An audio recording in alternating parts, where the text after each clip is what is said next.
College basketball fans, get ready. Today's slate is packed with high-stakes matchups where every possession matters. From the intensity of Rupp Arena with Gonzaga taking on Kentucky, to the heated rivalries of Xavier versus Cincinnati, and the battle-tested grit of Notre Dame against TCU, this is the kind of action that separates the casual fan from the true hoops junkie. Stick around, because we're breaking down the stats, the trends, the injuries, and the betting angles you need to dominate your picks this week. College hoops fans know that some matchups just hit different, and this one feels like one of those games where the energy in the building and the pressure on the floor collide in a way that makes every possession matter. Gonzaga is rolling into Rupp Arena to take on Kentucky, and anytime the Bulldogs walk into an environment like that, the whole prediction landscape gets more interesting. As I'm breaking this down, the number sitting on the board shows Gonzaga laying 4.5 points, and that instantly forces you to take a step back and ask whether that line truly reflects the challenge they're stepping into. Gonzaga has been a team I've liked a lot this season. They've moved the ball well, they've had stretches where they've looked sharp, and they've already made me solid money, even though I was on them in that last game when they faced Michigan and ended up getting blown out by 40. That game was tough to watch, but it hasn't changed my belief that Gonzaga is legit and capable of putting together a strong season. However, that doesn't automatically mean it's easy to lay 4.5 points with them on the road at Rupp Arena. That number feels heavy in a building where so many teams struggle to stay comfortable. Kentucky is coming into this game off that loss to UNCC, and that adds a whole new layer of urgency to their situation. When a program like Kentucky drops a game like that, especially one they didn't expect to lose, the next performance almost always comes with more effort and more juice. You can expect them to come out with sharper energy and a much stronger response, because that's typically what happens after a loss that stings. Another angle that can't be ignored is Gonzaga's schedule. They haven't played since November 26, which means they're stepping into this game off a long layoff. And that type of break can be interpreted in two completely different ways. On one hand, the rest gives them time to recover, regroup, and prepare. You get fresh legs, deeper scouting, and the luxury of focusing entirely on this matchup. On the other hand, when a team goes that long without a game, you risk losing rhythm, timing, and in-game sharpness. And to walk into Rupp Arena, one of the most intimidating floors in the country, after not playing for over a week, depending on how you look at it, that can either help or hurt. It's one of those factors that creates uncertainty rather than clarity. When I pulled up the KenPom numbers before accidentally closing the tab, the size battle caught my attention immediately. Kentucky ranks 11th in the country in average height. Gonzaga has size as well, but they're sitting at 55th. That difference matters, especially when you start thinking about rebounding, contesting shots, and controlling the interior. Then you look at the shooting splits. Kentucky is actually shooting the 3-ball better than Gonzaga. They're shooting free throws better. They're shooting the 2-point shot better. Even though Gonzaga's overall offense is ranked higher according to KenPom, the pure shooting numbers, threes, twos, and free throws, all give the edge to Kentucky. And when you combine shooting efficiency with a noticeable size advantage, you get a matchup profile that leans heavily in Kentucky's favor, especially at home. And speaking of home, it's impossible to ignore what Rupp Arena means in a game like this. It's one of the toughest places to play in all of college basketball, and when Kentucky has the crowd behind them, particularly after a frustrating loss, the level of intensity tends to spike. When you stack that on top of Kentucky being the bigger team, the better shooting team in multiple categories, and Gonzaga stepping in off a long layoff, it becomes harder and harder to justify laying 4.5 points with the Bulldogs, no matter how talented they are or how much I still like them long term. I'm still a believer in Gonzaga's season overall. They're going to make money this year. They've already made money this year. But in this specific matchup, at this specific number, and with all these situational and statistical factors pointing in the same direction, I have to take Kentucky. So I'm rolling with Kentucky plus the 4.5. It's the only side that makes sense given the information we have. Let me know who you're taking. I always love seeing where everyone lines up on these big matchups. Next you get Cincinnati traveling into Cincinnati, Ohio to face Xavier. You're talking about two programs separated by almost no physical distance but carrying enough competitive history to light up any hardwood matchup. These games tend to get emotional, unpredictable, and extremely physical, and with the way both teams have been playing this season, everything becomes magnified even more. What makes this matchup intriguing is how similar their overall trajectories feel right now. Neither Xavier nor Cincinnati has lived up to expectations, and both have shown more flaws than consistency early in the season, which adds a layer of uncertainty that makes the betting angle even more important to break down. Cincinnati came into the year with hype once again, just like last season, and just like last season, they haven't matched that hype with their on-court results. This team was a clear fade last year, and based on what we've seen so far, it's trending in that same direction again. They're sitting at 6-2 straight up, which looks solid on paper, but the 2-6 ATS tells a much clearer story. And when you dig deeper into those 6 wins, it's even harder to give them credit for them. We're talking about wins over Mount St. Mary's, NJIT, Tarleton State, Georgia State. Not exactly the type of competition that gives you confidence about how they'll fare against stronger opponents. The moments where Cincinnati has actually been tested have not gone well. They got smoked by Louisville, and then the loss to Eastern Michigan, by 8 points, was alarming. That wasn't just a close loss, that was a complete collapse offensively. They put up only 56 points at home in a game where they were 22.5-point favorites.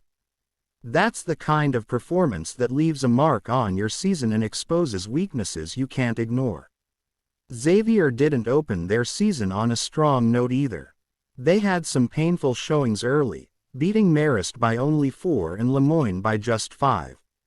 Those are the types of margins that raise red flags about offensive identity and overall stability. Then they dropped games to Santa Clara by 19 at home and Iowa by 19 as well, 2 losses that showed how far they were from competing with well-structured teams at that point of the season. But to Xavier's credit, their last 3 games have shown legitimate improvement. You can see the adjustments taking root, the rhythm starting to come together, and the team beginning to find some footing. It's not perfect, and the offensive side is still far from polished, but compared to Cincinnati, there's more to like, more progress, and more reason to trust their path. The shooting numbers are one of the clearer distinctions between the two squads. Xavier is knocking down threes at a 38.4% rate, and they shoot the 3 ball at the 14th highest rate in all of college basketball. That combination, high volume and strong accuracy, is extremely valuable, especially in matchups where offensive flow might be inconsistent. If you're going to lean heavily on threes, they better be falling, and for Xavier, they are.